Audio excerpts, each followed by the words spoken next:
Whereas when you're in the fourth dimension, you sit back in the seat and you're like, oh, look at all this more texture.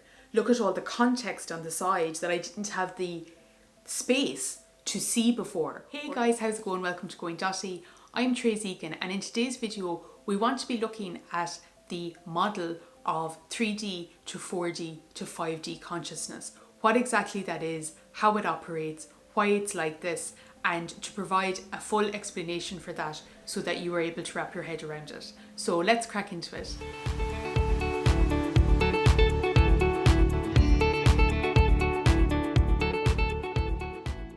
There are some fundamental principles within the spiritual area and the spiritual scene that we're going to end up coming back to again and again. You can't really get away from them.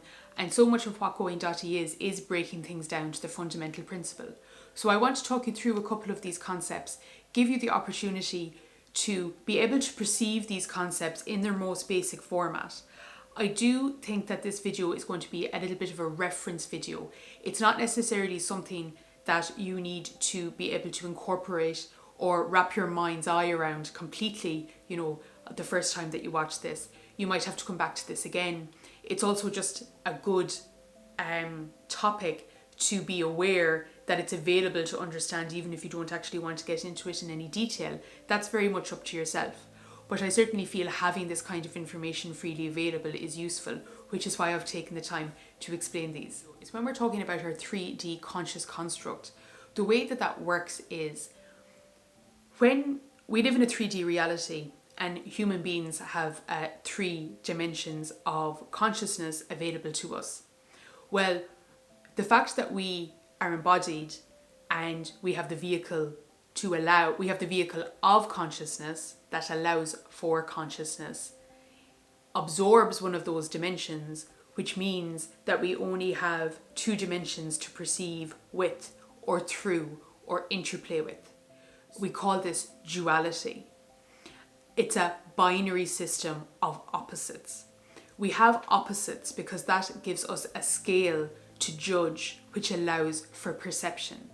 So, we have good and bad, right and wrong. We have night and day. We have positive and negative. When we are looking in the world in a less evolved conscious construct, a third dimensional conscious construct, we are 1 dimension of consciousness, the perceiver, and we only have 2 dimensions of consciousness available for us to perceive to and through. The evolution of this and the language that's been used within the industry is that we're evolving from a 3rd dimensional conscious construct into a 5th dimensional conscious construct. So what does this mean? So when we're talking about consciousness, we're talking about when we're talking about dimensions of consciousness, we're talking about the conceptual self. We're talking about the inner eye, the inner world, the perceiver. So the 3rd dimensional conscious construct, you are 1 dimension of consciousness and you perceive 2, this binary system, polarity, opposites, judgment, right, wrong, here, there, good, bad. And we're evolving from this into a 5th dimensional conscious construct, which happens through a 4th dimensional experience of conceptual awareness. So what is the 4th dimension of conceptual awareness? The 4th dimension is when there is an overlay on the 3rd dimensional conscious construct. I think when people talk about the 4th dimension and the 5th dimension, and if you're familiar within the industry a little bit, you'll have read about this or you'll have heard about it. It's kind of amazing at this stage how many people have heard about it, but we don't talk about it. It's quite interesting. But the 3rd dimensional conscious construct, people think that it's going to manifest in like a new reality without actually being able, because they haven't maybe been told in a straightforward manner that the reality is within. It's your inner eye. It's the way that you look at the world. It's the way that you see things. It's not what happens to you. It's how we can deal, cope, and accept the things that do happen to us. I think within the spiritual scene, there has been this, narrative of the 5th dimension being this wonderful place where everything is positive and only good things happen, etc., etc., etc. Rather than recognizing that life is still life, and it's not like a certain amount of people on planet are going to have a super positive experience while everybody else has a really negative experience. We're all intermingled and intermixed in the one. We are all in this one collective matrix. What grid you have access to within that matrix and how you can perceive and understand things is the difference that you gain by doing your conscious work. But it's conscious work because you carve these new perceptions, these new awarenesses, these new ways of looking at the world, these new overlays of what the world is and how we can, understand them, integrate them. So just to get back and finish that off, the fourth dimension is an internal experience, and the fourth dimension is a place of perception. It's where you can become the observer of life. When we're in a third dimensional conscious construct, we're up front and center. It's like you're in a vehicle and you're living with your nose pressed up to the glass. You're just looking at everything. You're seeing things that are happening and you think that you understand everything just because you see it happen up here. Whereas when you're in the fourth dimension, you sit back in the seat and you're like, oh, look at all this more texture. Look at all the context on the side that I didn't have the space to see before or integrate or process. But now I can see that there's so much more than there was before. This is what the fourth dimension is. It's a place of learning. It's a place of perceiving.